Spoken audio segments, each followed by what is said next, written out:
Во Кавадарци вчера беа представени активностите на Федерацијата за органско производство. Се работи за реализација на проектот за јакнење на капацитетите на бизнис органското производство на пограничните региони на Бугарија и Македонија и овој Тиквешки регион. Ова производство е се поатрактивно последниве години и во него се вклучуваат голем број на производители, меѓутоа недоволно се уште. Во Македонија органското производство беше речено е во зачеток. Кавадарци, кој е организатор и еден од градовите каде се организира ваквото предавање, е место каде што органското производство може да најде плодна почва.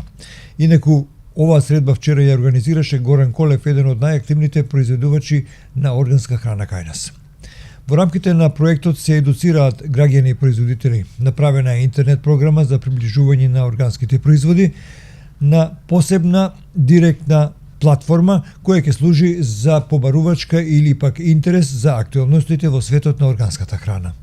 Органското производство, знаете и сами, станува се поатрактивна тема, се повеќе производители се вклучуваат во самото производство, иако во Македонија се наоѓа тоа се уште во сам зачеток, значи нема некаков си голем подем. Тука улога има и самата големина на државата, односно пазарот, моќите на пазарот, односно каде што можат производителите да ги понудат своите производи. Меѓутоа исто така и други фактори како што се поддршка од државата, значи едуцираност на потрошувачите и на производителите.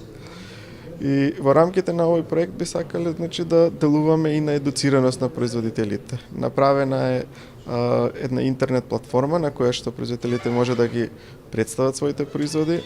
Направена е публикација, односно прирачник за маркетинг на органски производи, каде што производителите можат да научат, да прочитаат фактички, да осознаат нови начини на продажба на производите кои што се актуелни, да не одат по оние класични канали на тргување со посредници и така натака, туку повеќе да се стави акцент на директен пристап до потрошувачите. Во принцип органското производство е предвидено на тој начин да функционира. Воедно ќе представиме и новини во поглед на што се случува во светот во органското производство, кои се начините да се справиме со климатските промени, со недостатокот на работна сила и така натаму. Значи се она што денешниот производител го мачи на некој начин. Постојат одреден број на производители, меѓутоа далеку од тоа што овој регион може да го понуди. Сметам дека како регион Тиквишијата се интересни за повеќе производни гранки, не само лозарството, туку може да се шири производството и во други сегменти од земјоделието. Овоштарството исто така интересно, имате во секој случај капацитети за туристички капацитети, кои што може да се комбинираат заедно со органското производство.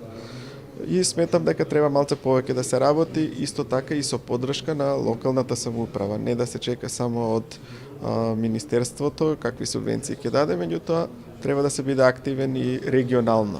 Во рамки на проектот направивме една стратегија која што идентификува можности за развој на органското производство. Една од аспектите, значи, кои што ги допира оваа стратегија, токму тоа, традиционалните методи кои што се практикуваат во нашата држава, кои што се блиски до органското производство, со мала интервенција би можеле да станат фактички органски, односно да се сертифицираат без значителен трошок, без значителни измени во начинот на производство. Сега, идентификувано е дека главен проблем за тоа представува токму недостатокот на информации.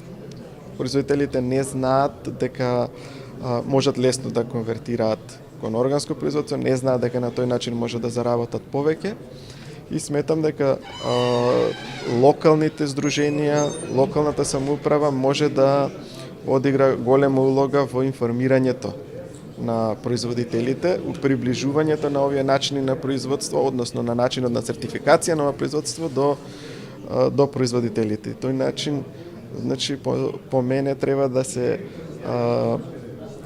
општините едноставно да инвестираат во тоа. Тоа не е голема инвестиција во поглед на ресурси, ниту па во поглед на средства, меѓутоа да, тоа е нешто што дефинитивно треба да се направи. Проектот е насловен јакнење на бизнис капацитетите на органските производители во прекограничниот регион на Македонија и Бугарија, а го финансира Европската Унија од преку ИПА Интерек програмата. Моментално во рамките на проектот формиран е консултантски центар во Струмица, кој се надеваме дека ќе премине и во сите поголеми градови во Македонија. Моментално е на адреса Младинска 146 во Струмица со телефонски број 078 222 045. Сите што се заинтересирани ги молам, еве, званично, слободно да се пријават, за да може да ја одговориме на било кој од прашањата кои што нив ги засегаат. Се надеваме дека ќе имаме успеси, првин во нашиот проект што го направивме меѓуграничен, а потоа и сите други региони од Република Македонија да ги направиме поуспешни, а со тоа и цела Македонија да ја направиме поуспешна во меѓународните пазари.